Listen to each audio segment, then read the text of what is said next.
ملګري منتظمین او د دې علاقې د ګړۍ د شموزو او د مختلفو علاقو نه راغلي زما ډېرو قدردانو مشرانو کشرانو همزولو السلام علیکم ورحمت الله تعالی وبرکاتہ. الله کریم جل جلاله په موږ او تاسو باندې ډېر لوی فضل او کرم او احسان دی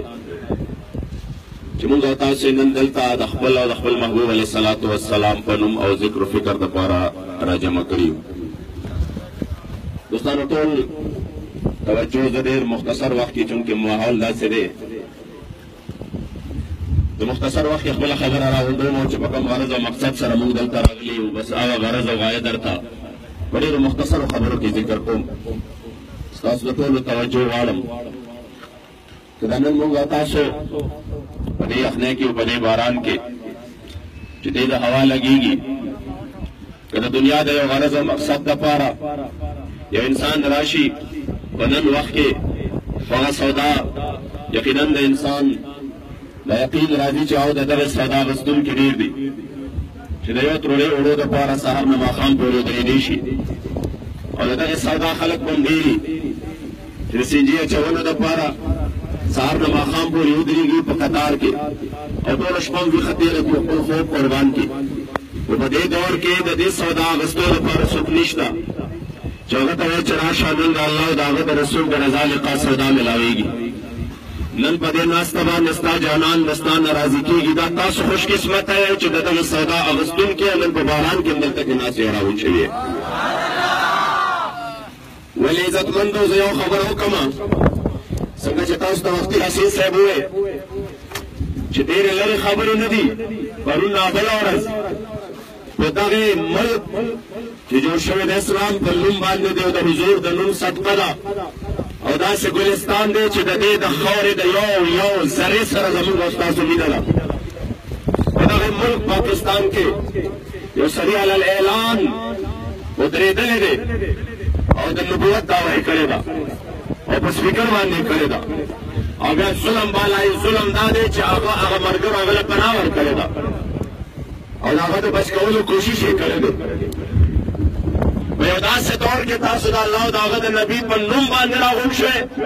زما یقین دی چې هغه خلک خو د حضور زړه خفه کوي د حضور زړه دلګیروي خو د جانان مبارک د کله د دې شموزو ګړۍ د عاشقانو اعمال پیش شي چې په باران کې او په یخنۍ کې محبوب ستا د عزت او ناموس د حفاظت دپاره راغونډ شوي نو د جانان زړه به مدینه منوره کې خوشحالۍ. ځکه عزتمندو افسوس دا دی که موږ او تاسو ځان ته تاریخ مخې ته که باران سوي یخني سوي مرګ چې چا په سترګو لیدلی دی نو د حضور د عزت او ناموس دپاره مرګ هم په خندا باندې چې کوم دی غاړه ورکړې ده. مرګ هم نه دی یارېدلی. اخر طاقت کم طاقت دی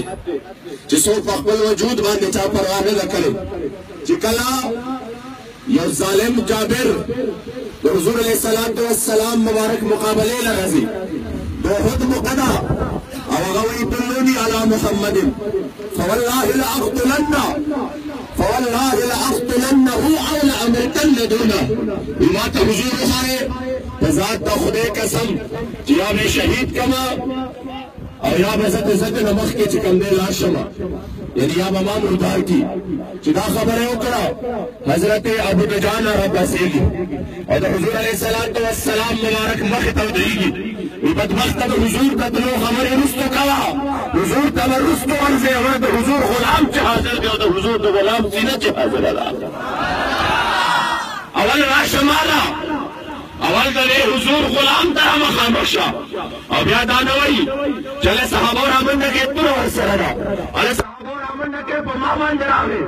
او له صحابو رامنډه کې زه په یوازې باندې مقابله نشم کولی یوازې باندې راغی او ورته ویې رامخامخ شه زه یې باندې خره شایم ما ته رامخامخ شه او چې کله ورته رامخامخ شو او دې چې کوم دی لاندې راوویشته نیزه یې ورته په سینه باندې کېښوده او د سینې نه یې ورله آر پار وختله نو د مدینې منورې جانان مبارک دا منظر لیده نو یا الله زه د ابن خره شایدي ابو دجانه نه راضي یم زه یې راضي کړم او زه یې خوشحاله کړم یا رب لا یزال تل دې نه راضي خوشحاله شه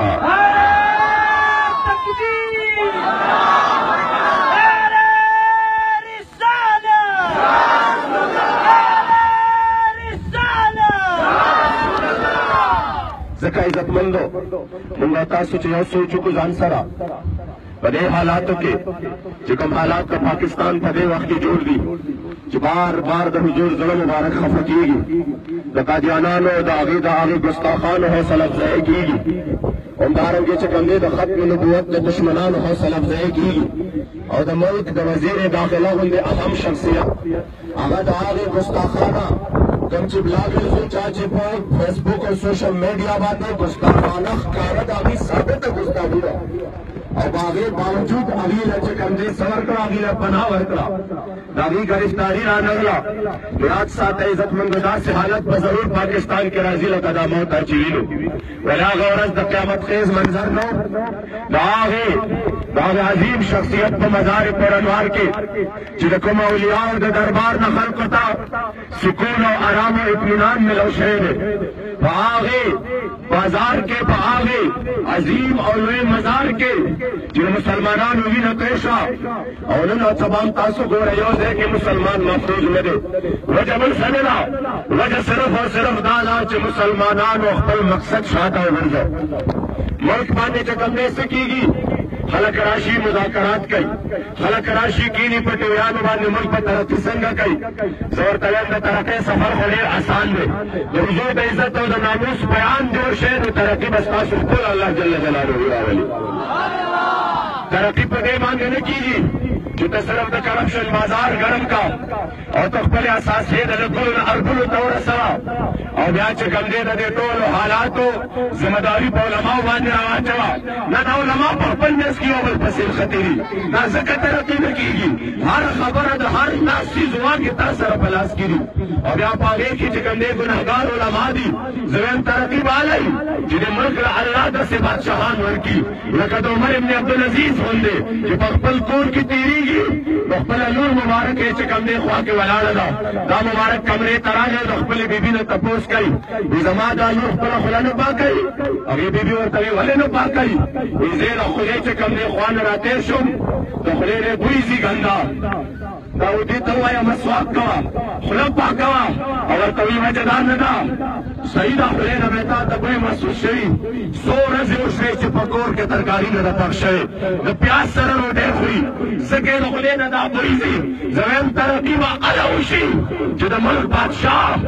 ملک بادشاه په کور کې هم ترکاري نه پخېږي د ملک بادشاه د کور هم غربت دا دی ځکه هغه خلک هغه چې یو للکار به نو یهود به په خپلو ایوانونو کې په لړزان باندې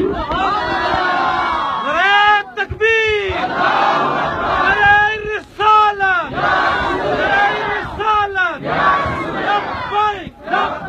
لبيك لبيك لبيك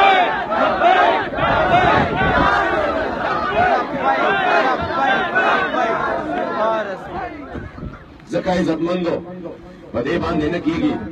چې دا د کرپشن بازار ګرم کړي د دې چې کوم دی څه کوي د دې ملک په خزانو باندې دې ورسره او بیا چې کوم دی د ترقۍ هغه د رکاوټونو سره چې کوم دی موږ له راشي چې نه دا دي که دا چل دی او دا چل کوي لیم ترقي والا راځي چې سیدنا عمر فاروق مصر ته خط لیکي او د مصر د هغه حفظ د ګورنر نه د هغه نه چې کوم دی سر اخلي د هغه نه د غریبانانو فهرست طلب کوي وایي ما ته د غریبانانو فهرست راولېږه چې د غریبانانو فهرست راځي په هغې کې د ټولو نه اول نوم لیکلی شوی دی سعید بن عامر الجمحي رضی الله تعالی عنه او حضرت سیدنا عمر فاروق حیران ولاړ دی وایي دا هغه سعید بن عامر دی کوم چې ما د حفظ گورنر لګولی دی قربان او دا هغه د مصر هغه گورنر دی سعید بن عامر چې تا د حفظ گورنر لګولی دی دا د هغه نوم دی چې په هغې د حمص ښار کې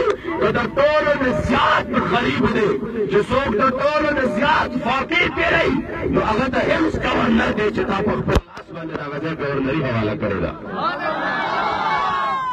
ځکه عزتمندو هغې خلکو ځکه په ټوله دنیا باندې حکومتونه کړي هغې خلکو ځکه په یو للکار باندې به چې کوم دی ایوانونو کې به خلک لړزېدل نن سره د دې چې تا ورته خپل ځان هلاک کړ تا ورته د غلامۍ چې کوم دی کمه د غلامۍ هغه اندازو چې تا خپل نه کړ باوجود د هغې هغه خلکو ته ته خپل نه شوې او نه هغه خلکو ته خپل کړې او ټرمپ راغی